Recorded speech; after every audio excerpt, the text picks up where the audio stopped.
Yang kedua, ikhwan fiddin, azakumullah, kita harus terus talabul ilmi. Muwasalah talabul ilmi. Tidak boleh berhenti kita menuntut ilmu. Menuntut ilmu harus terus. Bagaimanapun keadaan kita, bagaimanapun kondisi kita, kita harus meluangkan waktu untuk menuntut ilmu. Apakah dia pekerja, pengusaha, pedagang, atau apa saja, tetap dia wajib talabul ilmi. Karena menuntut ilmu adalah wajib. Talabul ilmi faridatun ala kulli muslimin. Menuntut ilmu itu wajib atas setiap muslim. Wajib. Dan tidak boleh berhenti kita menuntut ilmu sampai kita diwafatkan oleh Allah Subhanahu wa taala. Dan gak boleh kita sekali-kali menyatakan karena saya sibuk usaha, sibuk dagang, sibuk kerja, sibuk. Tidak boleh. Harus kita meluangkan waktu dalam sepekan untuk menuntut ilmu. Apakah 1 jam, 2 jam, 3 jam. Dan harus ada waktu kita sebagai talibul ilmi untuk membaca. Minimal seorang talibul ilmi membaca 4 jam dalam sehari. Kalau tidak mampu 2 jam dalam sehari baca. Harus baca. Ayat yang pertama turun, Iqra, baca. Disuruh baca, baca Al-Quran, baca sunnah Nabi SAW. Baca kitab-kitab para ulama salaf, baca. Dan alhamdulillah sekarang sudah banyak diterjemahkan, baca. Dan luangkan waktu kita untuk menuntut ilmu. Ini jalan menuju surga. Kalau orang bertanya kepada kita, kenapa kita menuntut ilmu? Kenapa kita menuntut ilmu? Karena kita ingin masuk surga. Nabi bersabda, "Wa man salaka tariqan yaltamisu fihi ilman, sahalallahu lahu bihi tariqan al jannah." Barang siapa yang berjalan untuk menuntut ilmu, Allah akan mudahkan jalannya ke surga. Barang siapa yang berjalan untuk menuntut ilmu, Allah akan mudahkan jalannya ke surga. Dan kita wajib talabul ilmi. Nomor 1 talabul ilmi ini. Jangan dijadikan sampingan. Harus kita luangkan waktu untuk ilmu. Tinggalkan semua pekerjaan kita. Tinggalkan usaha kita untuk menuntut ilmu. Usaha tetap jalan, menuntut ilmu paling 1 jam atau 2 jam. Dalam sepekan. Atau 4 jam. Tapi harus ada menuntut ilmu. Wajib menuntut ilmu. Dan itu kenikmatan. Ikhwani fiddin, azakumullah. Orang yang paling bahagia di muka bumi ini orang yang menuntut ilmu syar'i. Bagaimana tidak dikatakan bahagia? Karena dia adalah orang yang belajar Quran, sunnah, dan ini sebaik-baik petunjuk dan sebaik-baik kalam. Quran dan sunnah. Maka nikmat antum merasakan kalau antum belajar seperti sekarang ini, antum ikut daurah, dibacakan ayat Al-Quran, dibacakan hadis Nabi, ada kenikmatan, kesejukan dalam hati. Kenikmatan. Maka terus belajar. Nuntut ilmu ini wajib. Dan nikmat yang paling nikmat ikhwani fiddin azakumullah yaitu menuntut ilmu. Ilmu yang diberikan, ilmu agama ini nggak bisa dibandingkan dengan harta apapun juga. Nggak bisa dibandingkan dengan uang. Ilmu ini bermanfaat untuk diri kita, untuk istri kita, untuk anak kita, untuk cucu kita, untuk semua manusia bermanfaat ilmu ini. Makanya Allah Subhanahu wa taala mengingatkan kepada Nabi Muhammad sallallahu alaihi wasallam di dalam surah An-Nisa. Allah berfirman, "Wa'allamaka ma lam takun ta'lam wa kana fadlullahi 'alaika 'azima." Dan Allah telah mengajarkan kepada kamu Muhammad apa yang kau tidak ketahui. Sesungguhnya nikmat Allah itu sangat besar. Karunia Allah kepada engkau Muhammad sangat besar.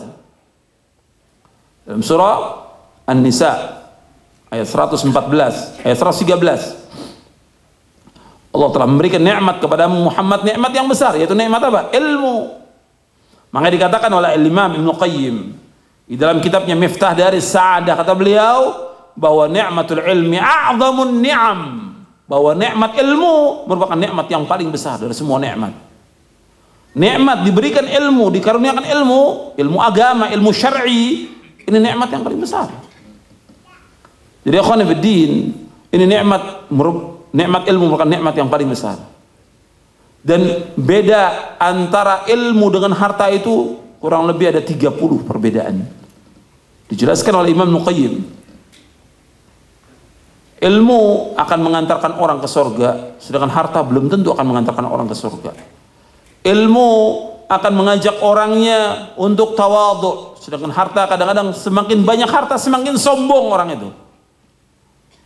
Semakin angkuh. Ilmu akan menjaga orang yang menuntut ilmu itu, sedangkan harta kita jaga. Semakin banyak harta kita, semakin bingung kita untuk menjaga harta itu. Ilmu warisannya para nabi. Fa innal anbiya lam yuwarithu dinaran wala dirhaman, innama warathul ilma man akhadahu bihadzin wafir, kata Nabi. Sesungguhnya para nabi dan rasul tidak mewariskan dinar, tidak mewariskan dirham. Yang mereka wariskan ilmu. Barang siapa yang mengambilnya, dia mengambil bagian yang sangat besar, yang banyak. Ilmu warisan para nabi, sedangkan harta warisannya orang-orang kaya. Makanya ilmu ini, ilmu syar'i, ikhwan fillah, jazakumullah, ini harus terus kita mohon kepada Allah. Makanya Nabi tidak pernah tinggal. Yang Allah perintahkan kepada Rasulullah apa? Rasulullah Sayyidul Anbiya wal Mursalin Muhammad sallallahu alaihi wasallam. Allah berfirman, wa qul rabbi zidni ilma. Bukan wa qul rabbi zidni malan. Bukan malan, tapi apa? Ilma. Katakanlah Muhammad, ya Allah tambahkanlah aku ilmu, bukan tambahkan aku harta. Tambahkan aku ilmu. Kalau antum belajar al-qada wal qadar, bahwa ajal itu sudah ditentukan oleh Allah. Wal arzaq maqsumah. Wal ajal maktubah, wal arzaq maqsumah. Artinya ajal itu sudah ditetapkan oleh Allah dan rezeki sudah dibagi oleh Allah. Dan seorang manusia tidak akan mati sampai rezekinya habis. Seorang atau makhluk tidak akan mati sampai rezekinya habis.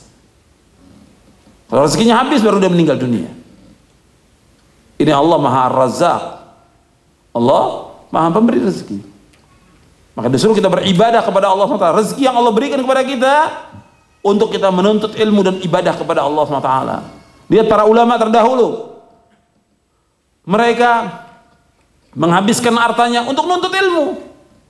Mereka berdagang, mereka berusaha, setelah dapat harta itu dipakai oleh mereka untuk menuntut ilmu. Kalau tidak ada harta, sampai apa yang bisa mereka jual, mereka jual. Dari harta bendanya yang ada di rumahnya dijual oleh mereka untuk talabul ilmi. Sampai mereka untuk beli kitab-kitab itu mereka jual hartanya, perhiasannya untuk menuntut ilmu, untuk membeli kitab-kitab bermanfaat, karena bermanfaat dunia dan akhirat. Ilmu, jangan kita berhenti. Kita harus bagaimana kita menuntut ilmu dan kita menjunjung ilmu ini di atas segalanya. Ilmu.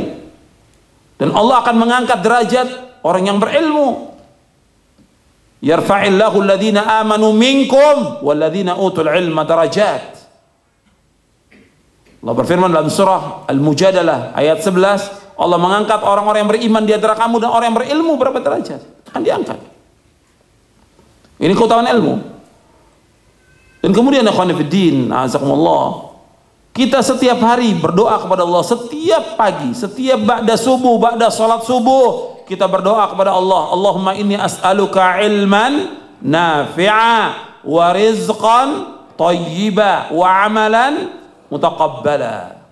Setiap pagi Nabi berdoa kepada Allah, Allahumma inni as'aluka ilman nafi'a, ya Allah aku mohon kepada Engkau ilmu yang bermanfaat, wa rizqan thayyiba, rezeki yang halal, wa amalan mutaqabbala, dan amal yang diterima. Ini doanya Nabi setiap pagi, dan hadis ini sahih. Hadis ini saya masukkan dalam buku saya Doa dan Wirid.